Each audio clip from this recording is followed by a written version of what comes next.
Jemaat dan simpatisan GKI Keranggan yang terkasih, tema renungan pada hari ini 12 Juli adalah taat dan setia.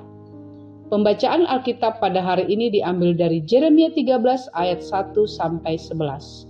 Dengan nats Alkitab dari Yeremia 13 ayat 9 sampai 10. Beginilah firman Tuhan. Demikianlah aku akan menghapuskan kecongkak bongakan Yehuda dan Yerusalem, bangsa yang jahat ini, yang enggan mendengarkan perkataan-perkataanku, yang mengikuti Allah lain untuk beribadah dan sujud menyembah kepada mereka, akan menjadi seperti ikat pinggang ini yang tidak berguna untuk apapun. Apa yang paling menyedihkan dalam kehidupan kita? Mungkin ada yang mengatakan ketika kita sakit, bangkrut, dipecat dari pekerjaan. Mungkin juga ada yang mengatakan ketika kita ditinggal meninggal oleh orang yang kita kasihi. Tidak bisa dipungkiri bahwa sakit itu bisa membuat kita sedih. Juga mengalami kebangkrutan, dipecat dari pekerjaan, apalagi ditinggal meninggal oleh orang yang kita kasihi. Pasti itu menyedihkan. Tapi menurut saya ada hal yang lebih menyedihkan lagi, yaitu ketika ditolak, tidak dikasihi lagi, dan bahkan ditinggalkan oleh orang atau pihak yang kita kasihi dan semula sangat mengasihi kita. Bangsa Israel mengalami hal itu. Mereka semua dijadikan umat pilihan Allah. Itu hanya karena kasih karunia Allah semata.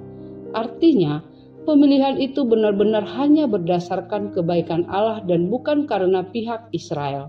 Namun di zaman Nabi Yeremia, kita mendengar bahwa bangsa Israel kini ditolak Allah. Bahkan mereka digambarkan akan menjadi seperti ikat pinggang ini yang tidak berguna untuk apapun. Mengapa Tuhan melakukan hal itu?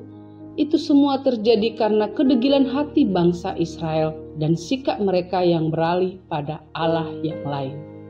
Bagaimana dengan ketaatan dan kesetiaan kita kepada Allah? Ujian bagi ketaatan dan kesetiaan itu bisa kita alami melalui keadaan yang kita alami dalam hidup kita. Keadaan yang menyulitkan ataupun keadaan yang menyenangkan kita. Sebagai orang yang percaya seharusnya dalam keadaan yang sulit, kita yakin ada Tuhan yang berjalan bersama kita. Dan dalam keadaan yang menyenangkan, kita yakin bahwa itu semua karena berkat dan pertolongan Tuhan. Suka dan duka membuat kita semakin dekat dengan Tuhan. Demikian renungan harian pada hari ini. Mari kita bersatu dalam doa. Bapa, ajarlah agar ketaatan dan kesetiaan kepadamu senantiasa ada dalam hidup kami. Suka dan duka yang kami alami akan membuat kami semakin dekat kepadamu. Amin.